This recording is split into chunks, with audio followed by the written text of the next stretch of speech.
هعمل بقى معاكم رز السردية ازاي يطلع معاكم فلفل وطعمه حلو ويجنن. هنحط ربع كوباية زيت على بصلاية متوسطة. أول ما البصل ياخد لون ذهبي هنزل بطماطماية متوسطة مقطعة وهبدأ أقلب لغاية لما تنزل شوية الصوص بتاعها. بعدين هنزل بمعلقتين كبار صلصة،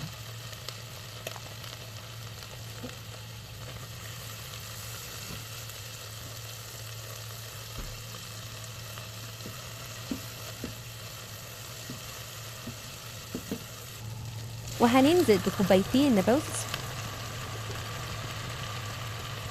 وهنقلب لغاية لما لون الحبات كلها بتاعت الرز تبقى لون واحد.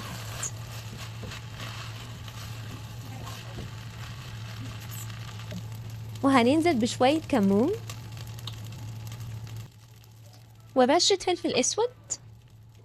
هنحط معلقة متوسطة من الملح ونقلب كويس لغاية لما المكونات كلها تمتزج ببعض.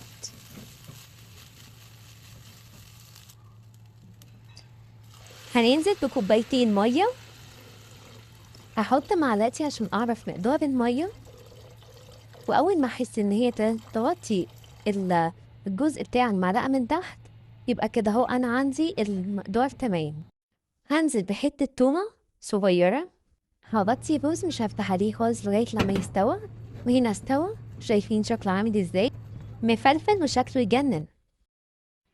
وبألف هنا، وما تنسوش اللايك، وهستنى تعليقاتكم الحلوة في الكومنتات. باي باي.